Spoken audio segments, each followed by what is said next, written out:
Coming up, a video I posted to YouTube about the president's Port-O-Potty results in a visit from the United States Secret Service.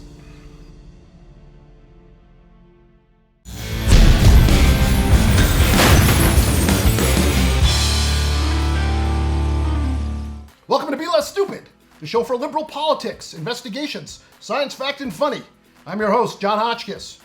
If you haven't done so already, I would encourage you to please subscribe to our channel and hit the bell so you'll be alerted when new videos premiere. Okay, so look, I'm going to tell you a story now that I was asked actually not to tell. It wasn't a demand, it was more of a, hey, could you do us a favor kind of thing. And well, when the person asking is from the United States Secret Service, and he's asking on behalf of the president, and he's asking you while he's standing in your backyard, you have to seriously consider that request. That said, enough time has passed that the security issues that I uncovered have long ago been addressed. So telling the story will not result in any adverse consequences. So here we go. I'm going to start at the beginning. That's a good place, by the way. Back on September 20th, 2018, Donald Trump held a campaign rally in Las Vegas. The night before the rally, I drove from my home in Los Angeles to Las Vegas to report on the event. I got to Vegas around 11 o'clock. I checked into my hotel across the street from the convention center where the rally would be held the following night. After I checked in, I decided to go across the street to see where the people would be lining up in the morning. It's a big place and I didn't want to be wandering around not knowing where to go.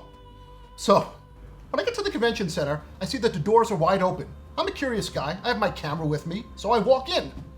Anyway, it's a big room, and lo and behold, it's the room where the Trump rally is going to take place. I figured this out because I see Trump's picture plus all the swastika flags.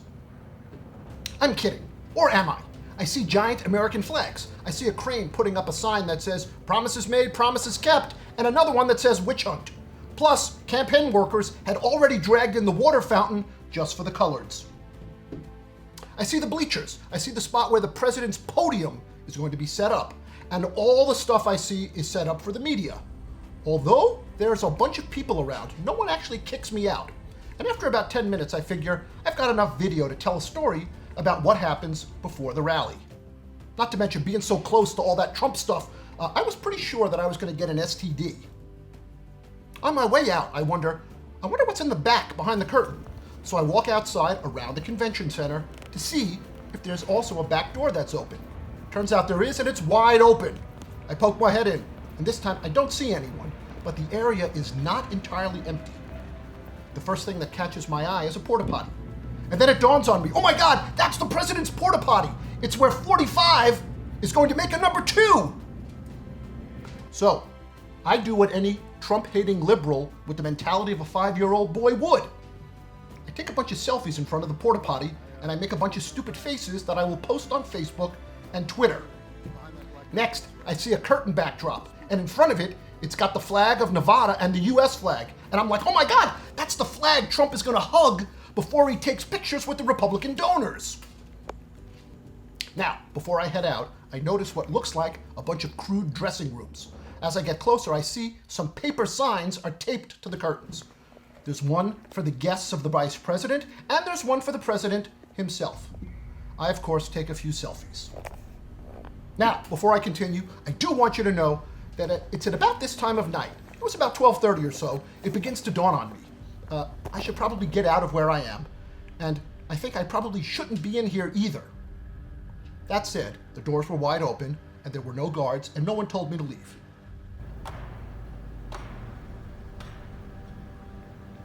Next, I'm off to bed. Now, first thing in the morning, I head back. My plan is to be one of the first people on the line and then to spend all day talking to Trump voters. I'm going to be undercover, dressed like one of them, and then I'm going to try to figure out why they still support him. Anyway, when I arrive, I see that the doors to the convention center are still open, and again, I just walk inside and I take some more video. Looking back, I realize I was in the room where the president would be 17 hours before he was going to speak, then again 11 hours before he was going to speak. But that was it. Well, that is if you don't count the third time that I was in there at around 11. I had to pee, so I went back inside. Just walked in, used the restroom, and one more time I decided to see if I could poke my head into the rally room and get some more video. So I did.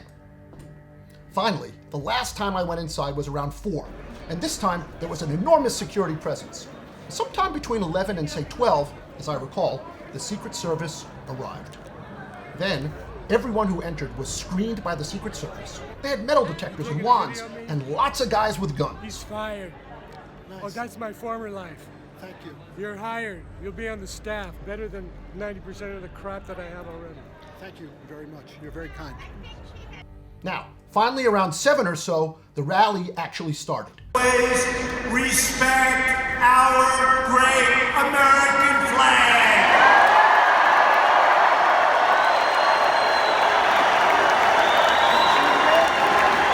20 minutes after Trump started bloviating about Hillary's emails and the fake news, people started to leave. That is true. Here is video of that. We spent $1.6 billion, then another $1.6 billion. Unfortunately, sadly, because of the Democrats' obstruction, only... Anyway, back at home, I make a few videos from the event. You can find links to them down in the description. One of the videos was titled, "I Snuck Backstage at Trump's Las Vegas Rally." In it, I tell a much more abbreviated version of the story that you just heard. I assume that someone is going to see it and alert the Secret Service, and that the security issues are going to be resolved. The truth is, I actually forgot about it because at this point, I had to focus on another story, the one about the kids being separated from their parents at the border. I had found out that there was a place where some of the kids were being held about 75 miles from my house, so I wanted to go and check that out. Who were separated from their parents have been brought to this facility. Now, 2 weeks later, I go to another Trump rally. This one is in Phoenix. Again, I get there the night before, and again, I try to get into the venue. Only this time, when I get there at around 11 o'clock at night, I find lots of police with guns blocking the road that leads to the airplane hangar where the rally is going to be held. And at that moment, I think to myself, how the hell am I going to sneak past these guys with all their guns? I'm kidding. I think, great, someone saw my video, and now this potential security problem has been resolved. Now, cut to 2 days later. I'm back in LA from Phoenix. Around lunchtime, I get a knock at my gate. I come outside and I see two guys. I say, "Can I help you?" And they say, "We're with the United States Secret Service. Are you Jon Hotchkiss?" And I say, "Absolutely not. And when you find him, take him to Gitmo and waterboard him. That guy is a communist." I'm kidding. Of course I say yes. They ask if they can come inside. They have some questions that they would like to ask me. I invite them in and we sit down at a table in my yard. Now, look, I wasn't permitted to videotape the Secret Service while they were here, and I have no actual proof that they were. You're just gonna have to trust me on this, okay? Anyway, since there's no video, I shot these reenactments. And keep in mind, I do the show entirely on my own. I write it, film it, edit it, everything. So the only people in the reenactment are, well, me. But I did make it easy to distinguish myself from the Secret Service agents.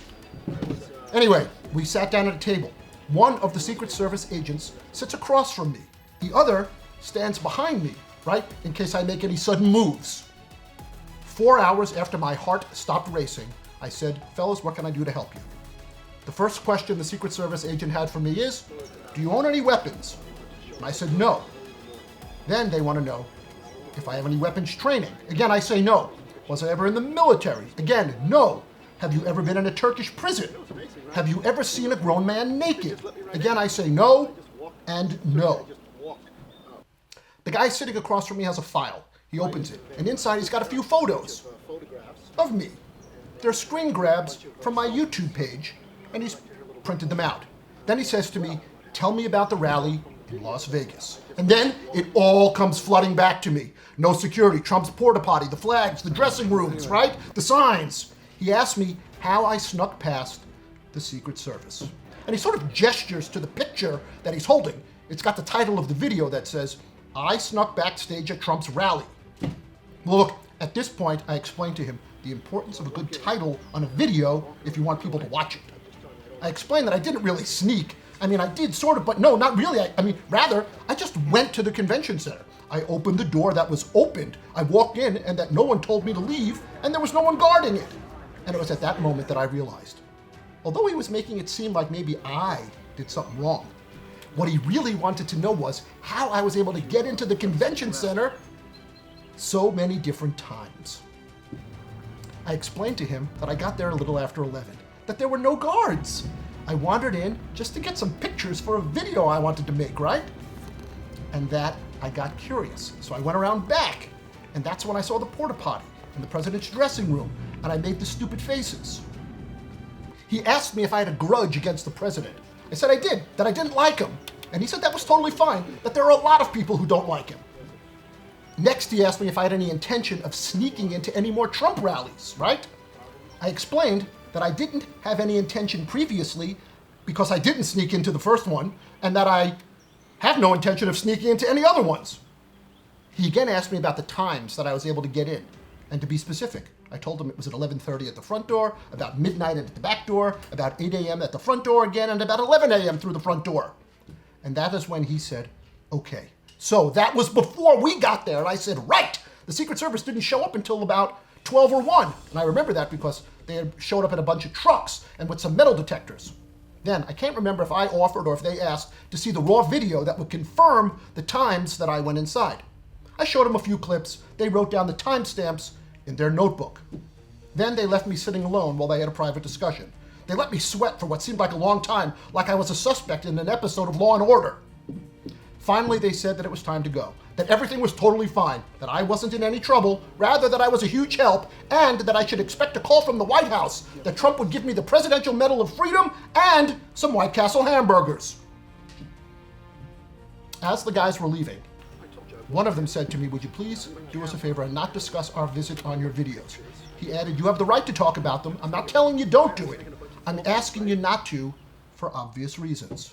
And by obvious, I assume that he meant, well, security reasons. I said, okay, but can I tell my friends? And he said, of course. And then we pounded fists. Okay, so that is it. That is my Trump rally story. Thanks to everyone who watched. And please remember to share this video on social media. Tell your friends. And don't forget to subscribe to this channel. For Be Less Stupid, I'm the host, Jon Hotchkiss. I will see you next time. Thanks for watching.